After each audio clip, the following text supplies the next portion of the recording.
요한복음 9장 35절에서 마지막 절까지 전국복음의 일꾼이라는 제목을 갖고 잠시 말씀을 하겠습니다. 지난 한 주 동안에 매스컴을 통해서 우리가 다 많이 보았듯이 지진으로 인해서 많은 세계가 요동친 한 주간이 아닌가 생각합니다.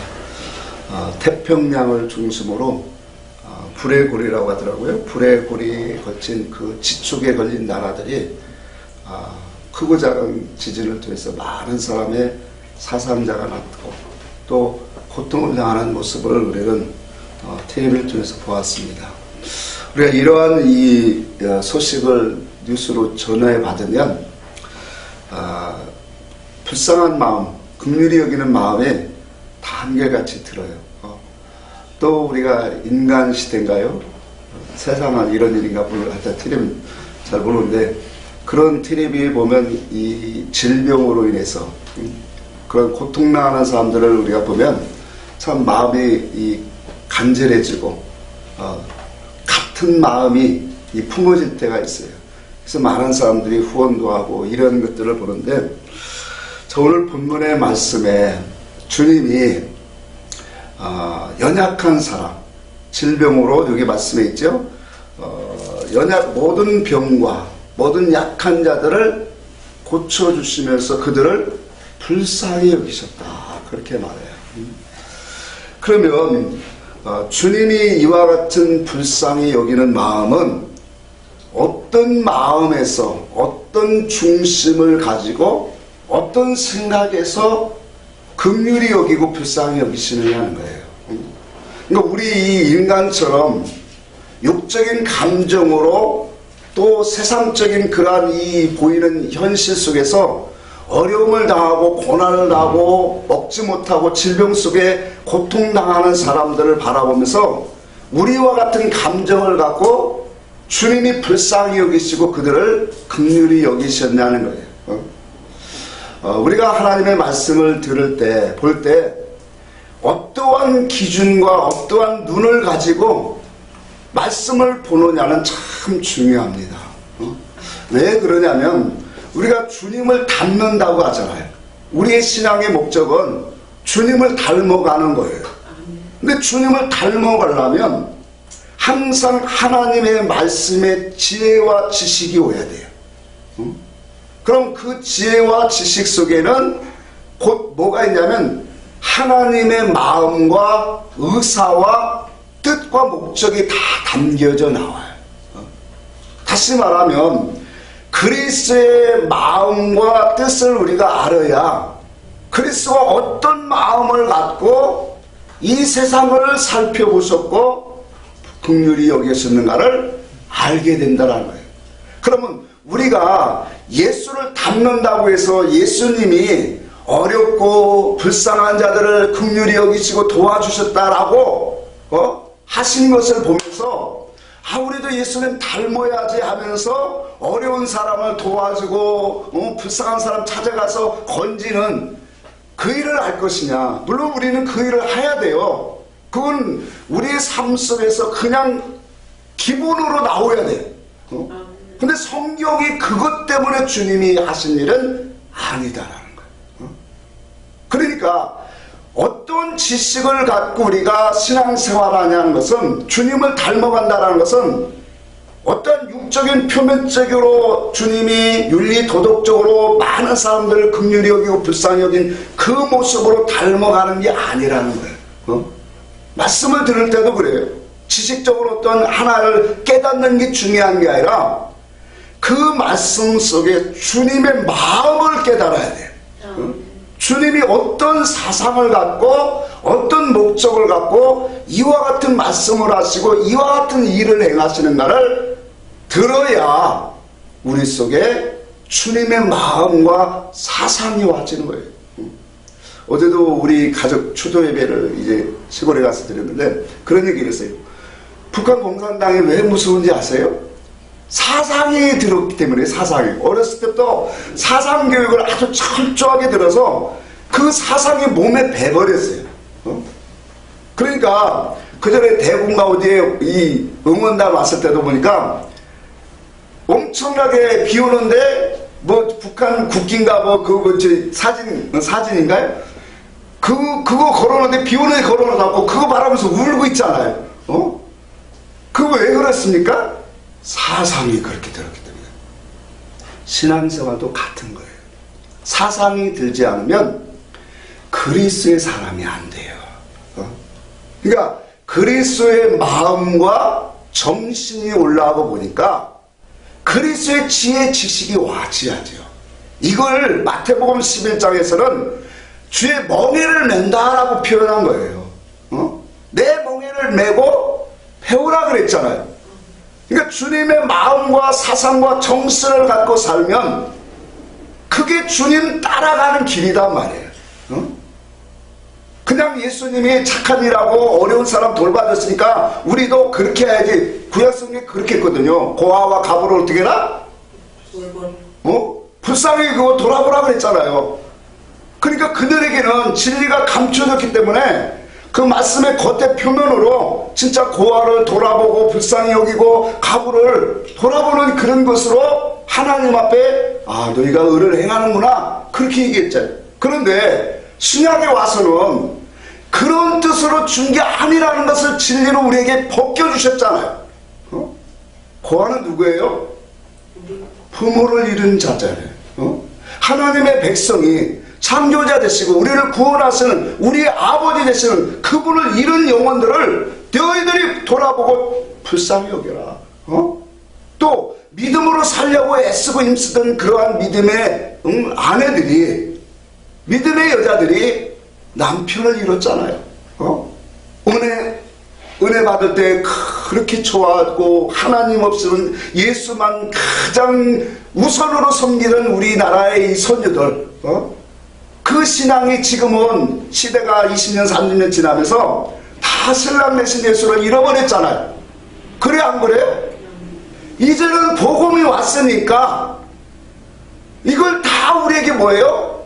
오직 하나님 사랑하라는 거예요. 이게 하나님 사랑하고 하나님 기준을 갖고 하나님의 지식을 갖고 너희가 생활하면 우리의 삶이 얼마나 거룩한 삶으로 나아가겠느냐는 거예요.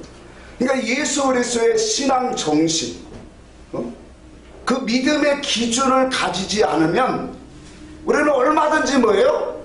세상 사람들과 똑같은 마음을 갖고 윤리 도덕적으로 사랑을 외친다고 행할 거예요. 그건 안 믿는 사람도 다 행하고 있어요. 그것으로 우리가 달려가면 절대로 주님을 닮아지지 않습니다. 주님이 행하시고 활동하시고 일하신 모든 중심에는 하나님의 나라에 먼저 있다는 것을 우리는 깨달아야 됩니다.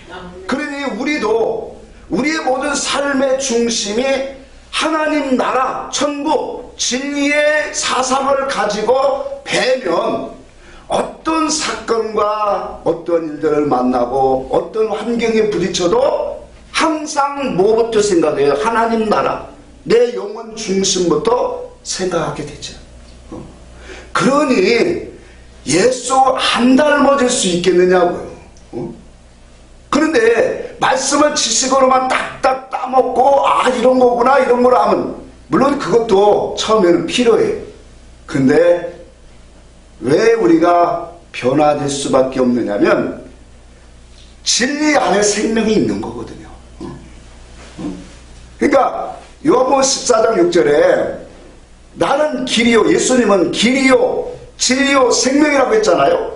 그러니까 그 길이 뭐예요? 예수 앞에 나온 게 길이란 말이에요. 그럼 예수 앞에 나온 사람은 누구든지 뭐예요? 신앙생활을 해야 돼요. 교회 생활을 해요. 그러면 교회 생활을 통해서 우리는 반드시 보화를 발견해야 돼요.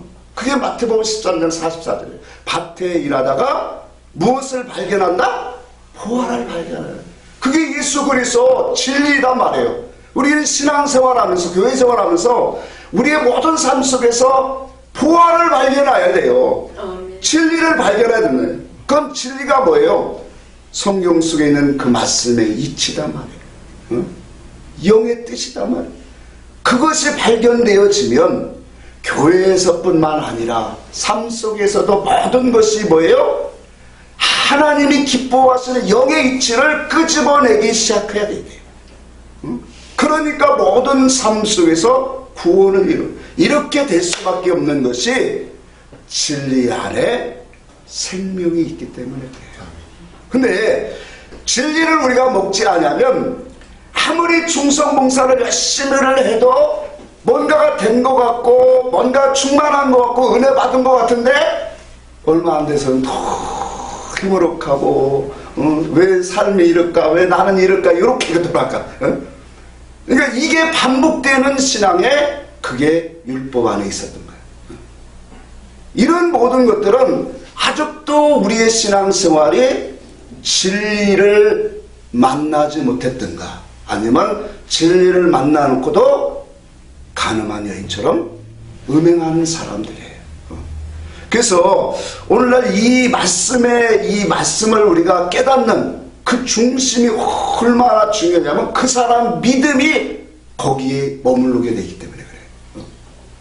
여러분, 만약에 예수님이 행하신 이 일들을 여기 분명히 말했거든요.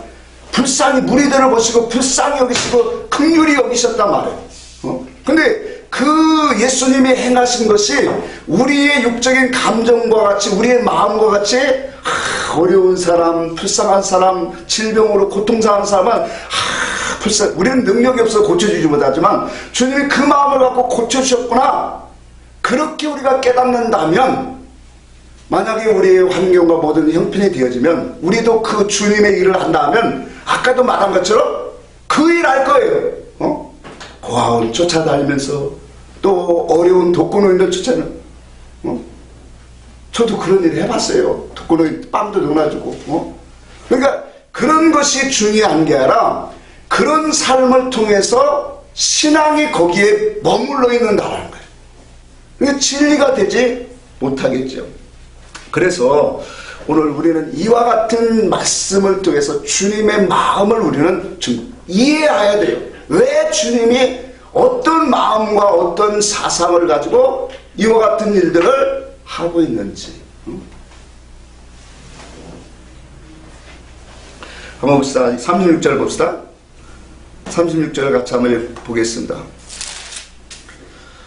자, 같이 한번 볼까요? 무리를 보시고 불쌍히 여기시니 이는 그들이 목 잡는 양과 같이 고생하며 기진함이라. 자, 그랬죠. 여기 보니까 주님이 무리들을 불쌍히 여기시고 긍휼히 여기시는데 뭐 때문에 불쌍히 여기시고 긍휼히 여기신다고 드러내고 있어요? 목자 없는 양과 같다 그래요. 목자 없는 양과 같다라고 하는 이 말씀의 의미 속에는 세상의 육적인 그러한 모습을 가지고 주님이 말씀한 게 아니에요. 영혼의 문제다 말이에요. 하나님의 의와 뜻을 알지 못하고 어둠 가운데 하나님의 참된 길이 무엇인가를 알지 못해서 흑암 속에 갇혀서 이와 같이 그것으로 인해서 고통당하는 영혼들을 바라보고 주님이 뭐 하셨다라는 거예요? 불쌍히 여기시고 긍휼히 여기셨다라는 거예요. 자, 이것이 오늘날 우리에게 보여줘야 돼요. 그래서 정리를 하다 보면 주님이 우리를 불쌍히, 그 무리들을 불쌍히 여기신 것은 영에 있고 하나님의 뜻에 있다는 거예요. 다시 말하면 영원한 그 하나님의 나라의 목적을 두고 영혼을 보실 때 불쌍히 여기셨다는 거예요. 오늘날 우리의 눈과 우리의 생각도 주님을 닮아가는 것은 이거예요. 이렇게 변화되어 가는 거예요. 내가 육의 감정을 갖고 지금까지는 여러 고리들을 다 관계를 맺고 살았어요. 가깝게는 가정, 자식, 남편, 부모, 또 직장, 우리의 관계를, 모든 것을 내 육적인 관계의 모습으로 우리는 살아왔단 말이에요. 근데 주님의 지혜와 지식과 주님의 마음을 가지면 이제 우리가 서서히 보게 되면 하나님의 나라의 중심을 두고 영혼들을 바라볼 수 있는 눈이 열려지더란 말이에요. 그래서 주님은 이 땅에 속한 것, 세상의 것으로 붙잡고 그것이 만족되어진 것처럼 살아가고 이 하나님을 알지 못하고 고통 속에 살아가는 그들로 인하여 불쌍히 여기셨어요. 또한 주님이 안타까운 게 뭐예요? 이들을 인도할 목자가 없다라는 것에 주님이 안타까워했다라는 거예요. 자, 이 모습을 보면서 오늘날 우리 성도의 모습을 한번 잠시 생각해 보세요. 우리는 무엇 때문에 고민하고 안타까워하는가? 그리고 많은 우리의 수명 연장도 되고 삶의 질은 높아졌는데 왜 가면 갈수록 이렇게 영적으로는 더 흑암 속에 어둠 속에 하나님의 영의 진리에 감동된 영혼들이 없느냐는 거예요. 근데 이것이 성경의 역사가 그렇게 가고 있다는 거예요. 호세아서를 보니까 그렇게 말해요. 이스라엘이 10장 1절에 보니까 이스라엘이 열매가 많을수록 재단이 많게 하였다. 이 재단은 우상을 섬기는 재단을 말해요. 그러니까 주상을 아름답게 하더라는 거예요. 또 다른 성경에 보니까 저희가 번영할수록 내게 범죄가 크다 그렇게 말하고 있어요. 오늘날 우리가 한국교회에 어려울 때 순복음교회나 또 그 많은 이 교회들이 얼마나 교회에서 부르짖고 열심히 신앙생활 했어요. 근데 교회는 커지고 덩치는 크고 많은 사람들은 부흥됐는데 영혼은 다 패밀리에 있어요. 영혼들이 하나님 보시기에 쓸모없는 영혼들이 되었더라는 거예요. 열매가 없더라는 거예요. 영적 상태를 바라보면 얼마나 혼돈되고 공허하고 어둠이 가득 찬 시대인가 몰라요. 이러한 시대 속에 주님이 오신 거예요. 주님이 오셨을 때 역사적인 사건을 우리가 봐도 알잖아요. 400년 동안을 암흑시대라고 해요. 그러니까 그 암흑시대에 하나님이 어떤 분인가를 알지 못하고 진리의 빛이 전혀 없는 그런 시대에 그 영적인 상태를 한번 생각해 보세요. 오늘날 이 시대도 이런데 그런데 그 시대에 주님이 뭘로 오신 거예요? 오늘 천국 복음을 가지고 오셨고 또 하나님의 나라 진리를 선포하러 오셨다는 거예요. 오늘날 이 시대를 우리는 바라봅니다. 우리의 이 삶 속에서 이스라엘 백성과 너무 동질감이 느껴진다는 거예요. 이스라엘 백성들이 예수님이 오기 전까지는 어떻게 했어요? 자기 나름대로 하나님을 섬기고 율법으로 하나님을 잘 섬긴다고 제사를 열심히 했어요. 그런데 그 섬김 속에서 하나님을 온전한 마음으로 하나님의 언약 안에 들어가서 하나님을 사랑하는 믿음으로 세워졌느냐는 거예요. 안 됐어요. 그래서 우리 주님이 무엇으로 했냐면 새 언약을 주시러 오신 거예요. 천국 복음을 가지고 진리를 증거하시고 근데 그 진리를 가지고 천국 복음을 증거하시는데도 그 말씀을 받는 자가 없더라는 거예요. 여전히 뭐예요? 율법 안에서 신앙생활하는 이 모습이 신약에도 계속 이루어지고 있다는 거예요. 그래서 사도 바울은 그렇게 말해요. 빌보 교인들을 해서 여러 사람들이 뭐예요? 십자가의 원수로 행하는도다. 자, 오늘날 우리가 이 시대를 바라보면서 얼마나 영적으로 어두워졌는가를 바라보게 됩니다.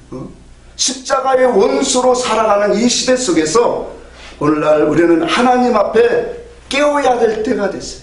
주님의 마음과 주님의 지혜 지식을 듣고 그분의 지식과 사상으로 올라가야 돼요. 저 역시도 진리가 오기 전에는 고린도전서 11장 30절 한번 읽어봅시다. 시작. 그러므로 너희 중에 약한 자와 병든 자가 많고 잠자는 자도 적지 아니하니. 자, 주의 말씀을 그 후에 보면 주의 말씀을 분변치 못하고 먹고 마시는 자는 하면서 병든 자도 약한 자도 잠자는 자가 있도다.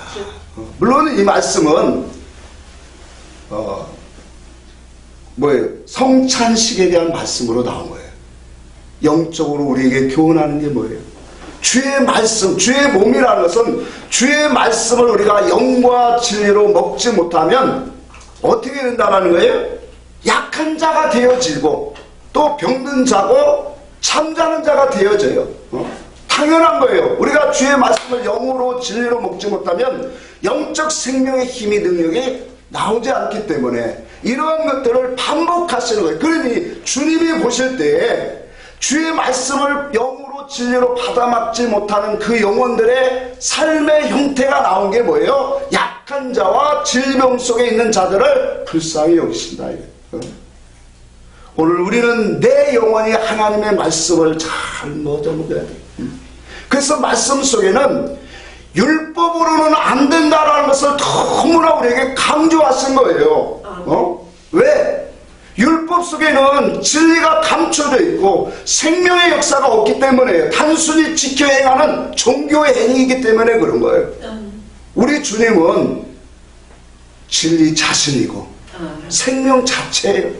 그래서 그의 말씀을 영과 진리로 먹는 그 속에는 생명으로 역사해 주시겠다는 거예요. 나를 변화시키고 그 생명은 뭐예요? 창조자의 생명, 전능자의 생명이에요. 요한일서 5장에 보면 그렇게 말했어요. 너희 안에 계신 이가 세상에 있는 이보다 크시다. 여러분, 이 말씀을 어떻게 우리는 먹고 있어요? 영과 진리로 우리 안에 오시는 그분은 천지를 창조하신 하나님이시죠.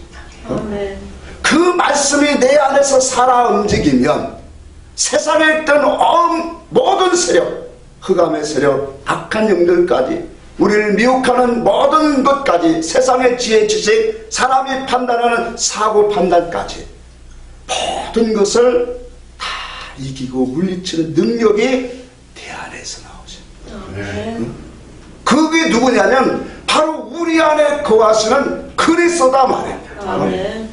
그 그리스도가 이와 같이 우리 속에서 살아 역사하면 우리는 세상을 이기며 살아가는 존재가 되어지는 거예요. 근데 율법으로는 그게 안 된단 말이에요. 왜? 주의 진리가 감춰져 있고 생명의 역사가 없다 보니까 주님의 지혜, 지식, 사상이 만들어지잖아요. 히브리서 9장 한번 봅시다. 히브리서 9장.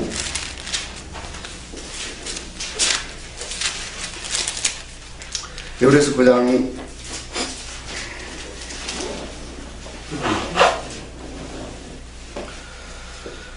8절 한번 보겠습니다.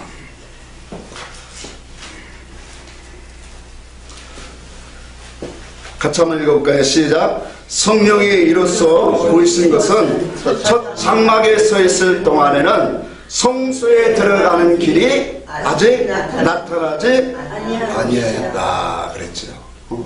첫 장막에 있을 동안 성소, 여기서 성소는 지성소를 말해요.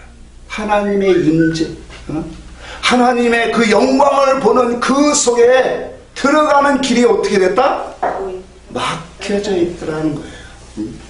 그러니까 첫 장막의 이것은 뭐예요? 비유와 상징과 그러한 모습으로 하나님을 섬기는 신앙생활을 말해요. 다시 말하면 율법 안에서 신앙생활하는 사람이에요.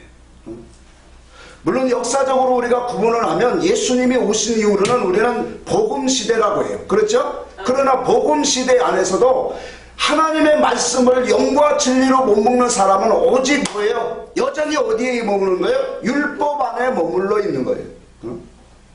그리고 하나님이요 그렇게 행하시고 있어요. 왜? 율법을 통해서 우리가 죄인됨을 더 알고 오직 예수 그리스도가 얼마나 위대하고 크신 분인가를 율법을 통해서 우리를 발견하게 하기 위해서 율법의 믿음으로 우리를 넣으시는 거예요. 아멘. 그 과정을 통해서 뭐예요? 진리를 발견하고 그 진리 안에서 참된 자유를 누리게 하시는 것이 하나님의.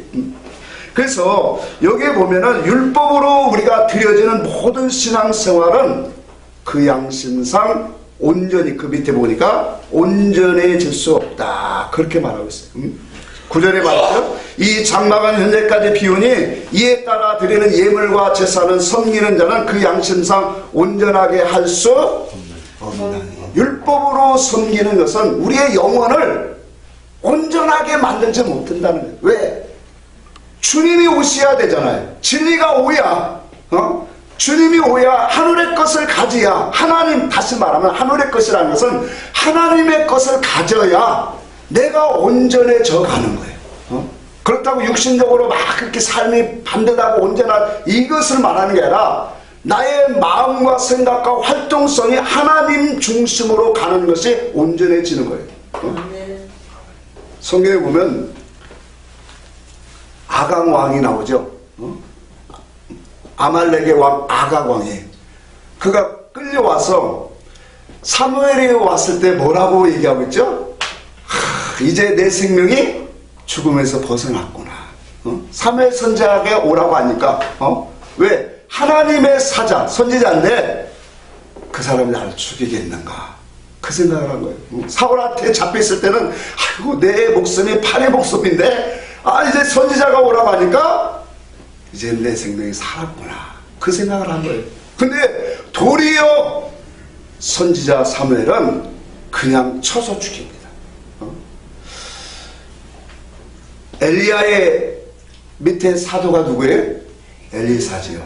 엘리사가 요단들을 엘리야를 쫓아가서 하늘에서 이 엘리야를 올라갈 때 겉옷을 가지고 올라오죠. 근데 그 모습을 보고 어린 아이들이 40명이 나와서 막 조롱해요. 대머리야 올라가라. 우리가 이런 성경들을 보면 참 이해 안 되는 거예요. 아니 그거 대머리야 올라가라 했다고 어떻게 곰을 불러내서 탐으로 죽이냐 말이에요. 하나님이. 하나님 앞에서는 이 어린아이는 뭐예요? 육적인 신앙을 말하는 거예요. 육적인 신앙. 그러니까 육적인 신앙이 영적인 사람을 뭐예요? 핍박하고 조롱하는 걸 말해요. 그게 얼마나 하나님이 싫어하는가를 보여주는 거예요. 율법 안에서도요, 옛날에 보면 세상 사람들이 교회를 핍박하면 큰일 나요. 엄청난 일. 하나님이 하물며 육의 교회 안에서도 이러신데, 아니 고린도서 그랬잖아요. 히브리서도 그렇고 육의 것으로도 이와 같이 하나님이 영광을 받으셨는데 의의 직분이야. 더 말할 것이 없잖아요. 그러니까 우리의 신앙이 하나님께로 연합되어지고 진리로 연합되어져 가는 사람을 하나님이 얼마나 눈동자같이 우리를 보살펴 주시겠네요. 여러분들은 어떻게 생각할지 몰라도 정말 여러분 한 사람 한 사람이 진리를 먹는 사람이 이 교회 수 없는 많은 사람 1000명 만명보다 나아요. 그렇게 보여요. 마태복음 7장입니까? 형제의 눈 속에 있는 티를 보고 자기 눈 속에는 뭐가 있고 들보를 가지고서 형제의 눈 속에 있는 티를 빼라 그렇게 말한대요. 그게 무슨 뜻이에요? 들보라는 것은 기둥을 말하는 거예요. 기둥. 기둥과 같이 큰 게 박혀있다는 거예요. 이 들보라고 하는 것은 이런 의미예요. 들보를 가지고 티를 빼라고 하는 것은 지금 하나님과의 관계성, 하나님과의 관계성을 우리는 신관이라고 해. 그냥 편하게 부르기 위해서. 하나님의 신적인 관계성이 진리의 지식 안에서 서지도 않은 사람이, 형제가 진리를 가지고 사는 사람들, 또 남의 그 육적인 그런 모습, 허물, 그 모습을 바라보고 뭐예요? 그거 빼라고 말하는 거예요. 자기 속에는 지금 하나님과 원수가 돼 있고 하나님 앞에는 큰 기둥처럼 들보가 박혀 있는데, 그런 의미예요. 오늘 율법으로는 하나님 앞에 우리는 설 수 없는 존재예요. 그래서 안 되기 때문에 하나님이 새 언약으로 주님이 오신 거예요. 천국 복음을 가지고 그 진리를 가지고 그 속에 우리 속에 오시겠다라는 거예요. 그 임마누엘이잖아요. 그 앞에도 한번 봅시다. 8장 한번 봅시다. 히브리서 8장 9장 있으니까 8장 어디입니까? 자, 7절부터 봅시다. 첫 언약이 무음하였다. 흠이 없었더라면 둘째 것을 요구할 일이 없었으려니와 그들의 잘못을 지적하여 말씀하시되, 같이 한번 읽읍시다. 주께서 이르시되 볼지어다 날에 이르느니 내가 이스라엘 집과 유다 집과 더불어 새 언약을 맺으리라. 9절 또 주께서 이르시되 내 언약을 내가 그들의 열조의 손을 잡고 애굽 땅에서 인도하여 내던 날에 그들과 맺은 언약과 같이 아니하더라. 그들은 내 언약 안에 머물러 있지 아니함으로 내가 그들을 돌아보지 아니야. 아멘. 말씀 그대로잖아요. 그러니까 첫 언약이 율법이 흠이 없다면 왜 하나님이 둘째 것을 주십니까? 그런데 하나님이 이 목적하신 것이 있기 때문에 율법을 먼저 주신 거예요. 아멘. 그 율법을 통해서 정말로 내가 얼마나 더럽고 하나님 앞에서 떨어지고 하나님 앞에 나갈 수 없는 죄인인가를 철저하게 알게 하신 거예요. 그러고 나서 예수 그리스도를 통해서 주시는 거예요. 그래서 여기 보니까 9절에 그들의 열조의 손을 잡고 애굽 땅에서 인도하던 내던 그날에 맺은 언약과 같지 않다. 그들은 하나님의 언약 안에 머물렀다, 머물르지 못했다? 머물르지 못했다. 하나님의 언약 말씀, 하나님의 그 뜻 안에 머물러 있지 못하기 때문에 불순종이 계속 나올 수밖에 없는 거예요. 근데 그것을 선지자들에게 영을 주셔서 인도하게 한 거예요. 그런데 여기 보세요. 그러므로 내가 그들을 돌보지 아니하였다. 그런데 다시 주시는 새 언약은 내 법을, 주의 말씀을 내 마음에 기록하고 내 생각에 기록하겠다. 항상 얘기하지만 하나님의 말씀을 내 마음과 생각에 기록하려면 어떻게 돼야 될까요? 말씀을 딸딸딸딸 외우고 암송하는 게 내 마음에 기록하는 게 아니에요. 그분의 지혜 지식을 영과 진리로 먹을 때 마음과 사상이 기록되어지는 거예요. 마음과 사상이 기록되어지는, 아까도 얘기했잖아요. 모든 것을 하나님 안에 머무르게 되어진다. 그러니까 하나님 안에 머무르기 때문에 하나님이 우리를 어떻게 해요? 돌아보시는 거예요. 우리를 모든 삶 속에서 나를 지키시고 인도하시고 그걸 가지고 모든 진리 가운데로 우리를 인도하신다. 그래서 주님이 뭐랬잖아요. 하나님은 여기에 나는 너의 하나님이 되고 너희는 나의 백성이 되리라.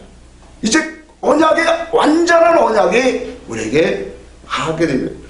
그래서 이런 언약을 우리 마음과 생각에 기록해지는 것은 우리의 신앙이 변질되지 않습니다. 구약에는 그 말씀을 피로 진승의 피로 주셨지만 그 진승으로 피로 받은 온전하지 못한 피로 받은 온전하지 못한 피단 말이에요. 그건 예표단 말이에요. 그리스도의 피. 그리스도의 예피는 그리스도의 피는 온전한 피라고 했죠. 그 온전한 피라고 하는 것은 진리라고 하는 거예요. 의미예요. 근데 진승의 피는 뜻이 드러나지 못했잖아요.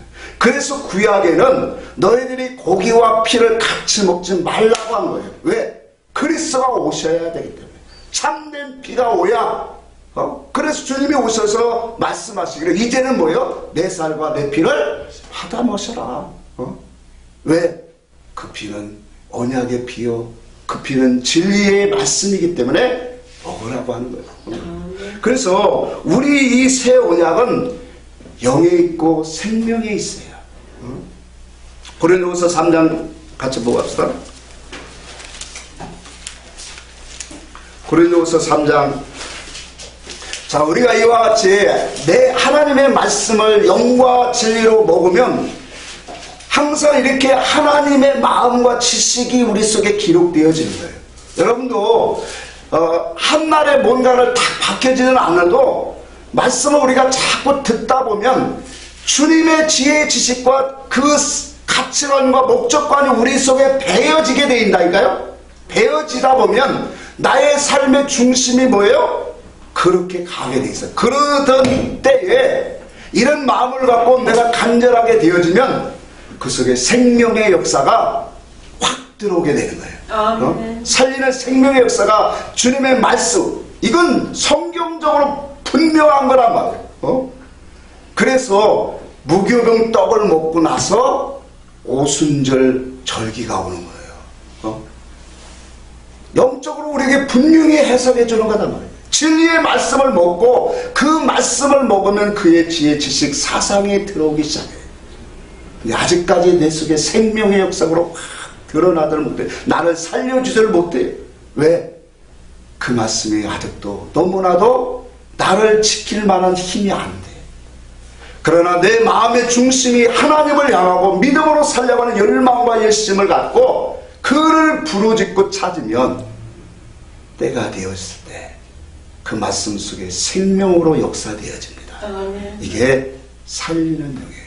아멘. 에스겔서 37장에 보니까 그 에스겔 골짜기에 하나님 말씀을 대할 때 뼈가 부딪지, 뼈가 이쪽 저쪽 마주쳐요.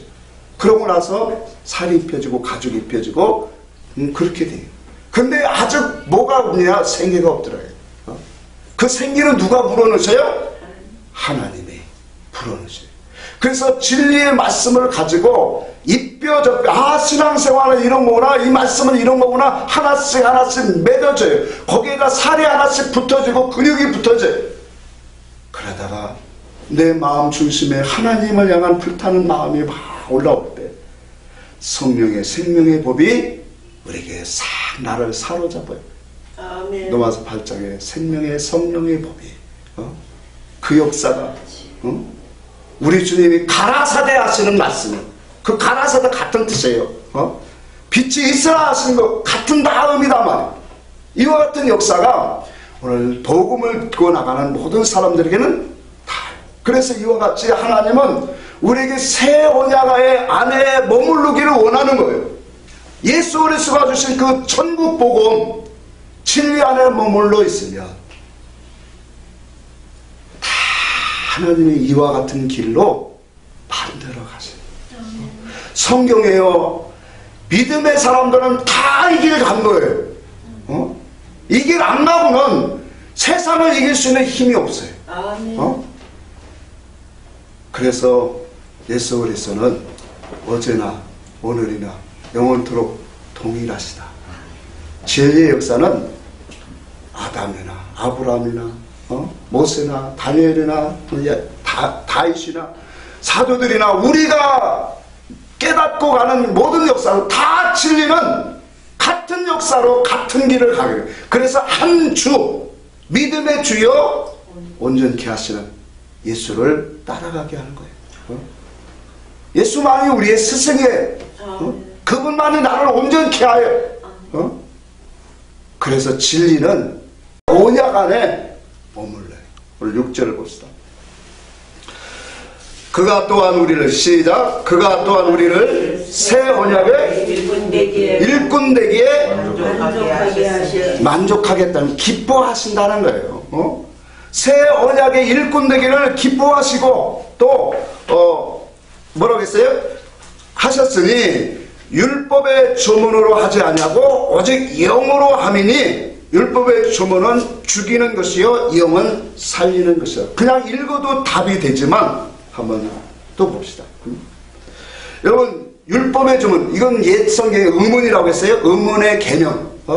그 율법은 뭐가 율법이에요? 의문이라고 하는 건 뭐예요? 문자로 된 개명을 말하는 거죠. 문자로 된 개명. 근데 그것이 율법인데 그 율법으로 되어지면 여기 보니까 안 된다라는, 죽이는 것이다. 그러고 우리는 그것으로 되지 아니하고 오직 무엇으로? 영으로 함이니 율법 주문은 죽이는 것이요 영은 살리는 것이다. 만약 하나님의 말씀이 문자의 뜻을 가지고 증거하고 가르치는 그러한 것으로 이루어진다면 세상에 똑똑한 사람 얼마나 많아요. 지혜롭고 유식하고 말잘하는 변사들이 얼마나 많아요. 그들을 통해서 하나님의 역사를 다 드러내시죠. 그런데 하나님은 이런 육의 의문의 뜻, 문자의 뜻으로 하나님을 보여주시지 않는다. 감춰놨어요, 진리는. 그러니까 오늘날 교회가 이러한 것을 알지 못하니까 이 머리 깎은 도일인가 그런 사람이 교회를 갖다 판을 쳐도 할 말이 없는 거야. 왜? 그 사람이 보는 지식이나 교회에서 성경 갖고 목사나 똑같은 지식을 갖고 보니까 할 말이 없는 거예요. 그 사람 지식이 뛰어난 사람이거든요. 그러니까 그 사람도 원어 갖고 성경을 이렇게 바라보면서 얘기하는 거예요.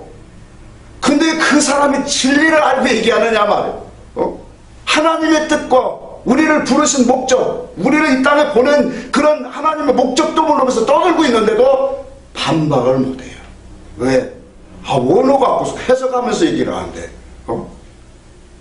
하나님의 말씀을 육적으로 우리에게 설명하고 그것을 복음으로 줬다면 세상에 날고 뛰는 훌륭한 사람이 얼마나 많을까요? 저는 항상 안타까운 게 그거예요. 세상에 말 잘하는 목사들이 얼마나 많고 똑똑한 목사들이 너무 많은데 참 그게 안타까워요. 그런 사람들에게 진리를 줬다면 좀 더 많은 사람들을 바르게 인도하고 더 회개시키고 할 건데 왜 그렇게 하나님은 하지 않으실까? 고린도전서 1장에 보니까 하나님은 세상의 지혜의 지식은 그냥 미련케 하셨다 그랬어요. 한마디로 잘라버렸어요. 세상의 지혜와 지식과 이 모든 것을 말잘하는 변사 다 헛것이다. 왜 헛것이냐? 이런 것으로는 하나님을 알 수 없게 하셨다라고 말했어요. 그러면서 말하기를 오직 전도에 미련한 자들이지만 그 미련한 자들의 전도를 통해서 하나님이 구원하시기를 기뻐하셨다. 그렇게 말씀하셨어요. 여러분, 우리는 의문으로 하는 것은 죽이는 거예요. 그러니까 말씀을 갖고 문자의 뜻을 갖고 말을 잘하고 설교 잘하는 사람 너무 많아요. 그 말씀을 들으면 어떤 때는 울었다 울렸다 웃겼다 감동을 줬다 막 그렇게 하죠. 그러나 그 감동과 울고 웃기는 건 다 혼적인 거예요. 아멘. 우리의 영은 진리가 들어가야 돼요. 아멘. 주님 자신이 들어와야 된단 말이에요. 주님 자신이 들어와서 그것이 성령과 버무러질 때 생명으로 딱 역사가 되어집니다. 그 다음에 봅시다. 7절 봅시다. 돌에 써서 새긴 죽게 하는 율법 조문의 직분도 영광이 있어 이스라엘 자손들은 모세의 얼굴에 없어질 영광 때문에 여기 아니야. 9절 봅시다. 9절 아닌데 15절부터 다시 한번 봅시다. 고린도서 3장 15절 시작. 오늘까지 모세의 글을 읽을 때에 수건이 그 마음을 덮었도다. 고린도 후서입니다. 고린도서 3장 15절부터 봅시다. 16절 같이 쓴다. 그러나 언제든지 주께로 돌아가는 그 수건이 벗겨지리라. 그렇게 말했죠. 그러니까 모세의 글, 다시 말하면 구약 성경이에요. 구약 성경을 읽을 때 수건이 그 마음에 덮였다라는 건 뭐예요? 하나님의 그 뜻과 하나님의 이 역사, 우리에게 하시고자 하는 그 말씀을 가려졌다란 말이에요. 그 시점 오세요. 그 시점이야. 예. 네. 수건이 뭐예요? 표면적으로 보는 모든 것들이에요. 역사요, 사건이요, 비유와 상징이요, 이런 것으로 성경은 기록되었잖아요. 그렇죠? 누가 복 받고, 다 이런 것으로 된 게 다 수건이란 말이에요. 근데 하나님의 말씀은 우리 주님이 그랬어요. 내가 너에게 이르는 말은 영이요, 생명이니라. 근데 구약의 말씀을 보면 꼭 열심히 하면 복 받는 것처럼 이렇게 나오고 있더란 말이에요. 맞아요. 그렇게 돼 있어요. 역사적으로는. 또 믿음 생활 잘하면 아브라함처럼 다윗처럼 이렇게 요셉처럼 하나님 크게 되신다 이렇게 나와요. 겉에 표면적으로 보면. 근데 그리스도가 오신 후에도 계속 눈이 떠지지 않으면 이렇게 보더라는 거예요. 그것을 이제 주께로 돌아가면, 그리스도께로 돌아가면, 진리로 돌아가면 그 수건이 어떻게 된다? 벗겨진다. 자, 17절 봅시다. 주는 영이시니 주의 영이 계신 곳에는 자유함이 있다. 주의 영의 역사, 진리가 있는 곳에는 자유함이 있더라. 18절 한번 읽겠습니다. 우리가 다 수건을 벗은 얼굴로 거울을 보는 것 같이 주의 영광을 보며 그와 같이 형상으로 변하여 영광의 영광에 이르니 곧 주의 영으로 말미암았습니다. 자, 한번 봅시다. 우리가 역사적이고 사건적이고 비유와 상징적으로 주신 그 말씀들을, 말씀의 표면을, 껍질을 벗겨주면 그 속에 진리가 나와요.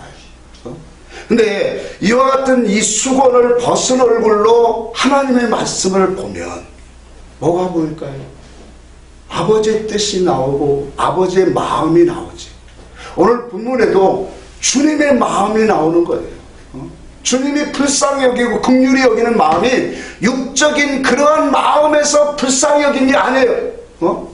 하나님이 이 땅에 보내신 당신의 백성들이 하나님을 향하여 사랑하고 하나님의 목적을 갖고 믿음으로 살아갈 영혼들이 그건 다 어디다 잃어버리고 세상에 썩어질 것만 바라보고 목적으로 가는 그 모습을 바라보고 뭐예요? 목자 없는 양과 같이 고생하며 기진합니다.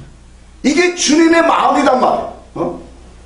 그러니까 우리가 이 표면 속에 약사 속에 비유와 상징으로 되어진 말씀을 껍질을 벗겨보면 하나님의 뜻이 나와요. 하나님의 마음이에요.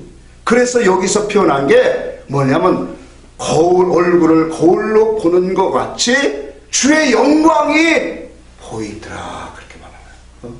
내가 거울을 보면 나를 보는 것처럼 그 사건 속에 껍질 속에 있는 그 껍데기를 벗어보니까 주님이 나에게 말씀하시는 음성이 들려지더라는 거예요. 주님의 그 뜻이 드러나요. 그래서 영광은 주님의 뜻인 거예요. 주님이 일하심이 다 영광이에요. 그 영광을 보니 얼마나 넘치는 은혜가 나오겠느냐 말이에요. 이 속에 은혜를 들어가면 어찌 인생에 하나님 앞에 무릎 꿇지 않을 수 있고 어찌 눈물을 흘리지 않을 수 없고 그분의 사랑 안에 감탄이 안 나올 수 있겠느냐 말이에요. 천지를 지으신 하나님이 나를 이것 깨닫게 하려고 나를 이 땅에 보내셨고 이걸 알아갈 때 하나님이 얼마나 기뻐하실까요? 그래, 네가 내 마음 이제 조금 알아주는구나. 그래, 내 뜻 네가 조금 읽는구나. 여러분, 어린아이를 우리가 길러봤잖아요. 어린아이 기를 때 앉이다가 조금 일어나 아이고 우리 아이고 조금만 뭘 잘 알고 아이고 우리 애기 천재네. 응? 뭐 한 가지만 하면 천재. 응? 아버지가 그럴 거예요. 우리가 그분의 뜻, 그분의 마음, 그분의 일하심을 영광 속에 진리를 통해서 보게 되면 얼마나 기뻐하실까요? 우리를 여러분들은 얼마나 기뻐하실까요? 우리가 지난주에도 설교했잖아요. 무리에 앉은 음녀, 많은 무리에 앉은 음녀의 심판을 보는데 하나님의 백성들을 성령이 이끌려서 어디로 가봤더니 광야로 가보니, 광야는 누가 있는 곳이라고 했어요? 선지자, 하나님 말씀으로 이끄는. 그래서 광야는 항상 하나님의 선지자를 통해서 당신의 백성들을 1260일 3년 반 동안에 양육하는 게, 그 3년 반이라는 게 횟수를 말하는 게 아니에요. 그 기간 동안에 그래서 예수님 제자들을 3년 반 동안 데리고 다닌 거예요. 성경은 전부 다 짝이 이루어져야 되니까. 그러니까 이런 이 과정을 통해서 진리로 양육을 해보니 거기서 눈이 떠지는 거예요. 그러니까 음녀가 무엇을 가지고 지금 앉아있구나. 저 음녀가 누구예요 도대체? 거짓 선지자예요. 거짓 목자, 거짓 목사를 말하는 거예요. 거짓 목사들이 많은 교훈을 갖고 앉아있는데 하나님 심판하시는데 믿음의 사람들에게 광야에 가서 진리를 통해서 눈을 열어서 보니까 그 여자가 사상이 세상이고 용이고 하나님의 참남된 이름들이 가득하더라는 거예요. 성령에 이끌려서 광야로 가보니 보여지더라. 오늘 우리도 진리의 말씀을 많이 먹으면 오늘날 교회가 얼마나 이렇게 음행을 해가고 있는가를 보여주는 거예요. 여기에도 마찬가지예요. 우리가 수건을 벗어보니까 그의 영광이 보여요. 그의 영광이 보이니까 우리가 어떻게 되겠어요? 여기 보니까 그와 같은 형상으로 변해지더라. 아멘. 아멘. 그와 같은 형상으로 나를, 내 노력이 된 게 하나도 없어요. 아멘. 그분이 나를 눈을 뜨게 하고 진리를 이 말씀 속에서 껍질을 벗겨서 사건과 역사와 비유와 상징으로 된 것들을, 그래서 우리의 기도는 주여 내 눈을 열어주세요. 그 말씀을 보게 해주세요. 사망의 잠을 자지 않도록 내 영혼아 깰지어다. 아멘. 다윗이 그렇게 고백하는 거잖아요. 나의 눈을 열어서 주의 말씀을 보게 해주세요. 119편에 그렇게 열망하고 있잖아요. 왜? 하나님의 말씀을 볼 때 그의 영광이 보이고 그분의 아름다운 그 역사가 우리 속에 와지고, 그 역사가 와질 때 나는 그분의 형상으로 자꾸 만들어 간다니까요. 변화되고 새롭게 하시고. 18절 끝말에 이렇게 합니다. 그와 같은 형상으로 변화하여 영광에서 영광에 이르니 곧 주의 영으로 말미암았습니다. 이것이 표준 새 번역 성경에는, 현대인 번역에는 그렇게 나왔어요. 이것이 그리스도의 영으로 하신 일입니다. 당연하죠. 그리스도의 영으로 내 안에서 행하신 일이라 그렇게 증거를 하고 있어요. 말씀을 결론적으로 한번 조금 한 5분만 하고 마치겠습니다. 이 세상에는 출세 성공한 사람 많습니다. 자기 이름을 떨치고 간 사람도 많고 말 잘하고 유명한 사람도 참 많아요. 근데 그들이 하나님 앞에 갔을 때, 너 인생 참 잘 살다 왔구나, 네 후손들에게 참 유익하게 하고 왔구나, 칭찬하지 않습니다. 하나님이 칭찬하는 것은 비록 미련하고 약하고 보잘것없고 작은 자로 살았을지라도, 눌린 자로 약한 자로 살았을지라도 그 속에 하나님의 진리를 깨닫고 그 속에서 생명으로 이끌림을 받은 사람, 그 사람이 하나님의 나라에 가서는 네가 정말로 잘 살다 왔구나, 내가 너를 보낸 그 뜻을 너는 정말로 깨닫고 왔구나, 나와 함께 영원히 여기서 누리자. 그 주님의 음성을 한번 바라보세요. 얼마나 주님이 우리를 기뻐하실까요? 깨닫고 보니까 오늘날도 먹지 않는 양과 같이 너무나 고생하고 있고 기진맥진하고 다 지쳐있어요. 너무나도 이 율법 안에서, 교회 안에서 영혼들이 지쳐있어요. 그래서 오늘 우리는 그런 모습을 보면서 하나님 앞에 마음과 소원이 나와야 돼요. 말씀이 이렇게 먹고 깨달아지면서 저의 마음의 기도가 완전히 바뀌었어요. 옛날에는 육적이고 세상적인 것도 많이 구했지만 이제는 그런 거 하나 안 나와. 나의 기도의 가장 중요한 것은 하나님, 이 땅 위에 천국 복음을 증가할 수 있는 진리의 종들을 많이 세워주세요. 왜 제가 이 기도를 많이 하냐면, 우리 토요일 기도할 때마다 이 기도를 하는데, 이 기도만 하면 눈물이 막 한없이 나와요. 왜? 하나님의 나라들이 좀 세워지기를 바라는 거예요. 영혼들 속에 정말로 주님의 나라, 우리 안에 세우고자 하는 그 주님의 나라가 세워져야 돼. 난 너무 부족하거든요. 그래서 훌륭하고 똑똑한 사람, 하나님이 정말로 쓸 수 있는 그런 믿음의 종들을 세워서 뭐예요? 더 하나님의 나라가 증거되기를 원해요. 또 뿐만 아니라 오늘날 우리 교회도 이 음성을 들을 수 있는 영혼들을 좀 붙여주세요. 보내주세요. 여러분, 우리는 이 말씀을 통해서 우리도 이러한 기도, 오늘 주님이 그랬잖아요. 본문에 대해서 뭘 구해라? 천국의 복음의 일꾼을 너희는 구해라 그랬어요. 목자를 위해서 구해라.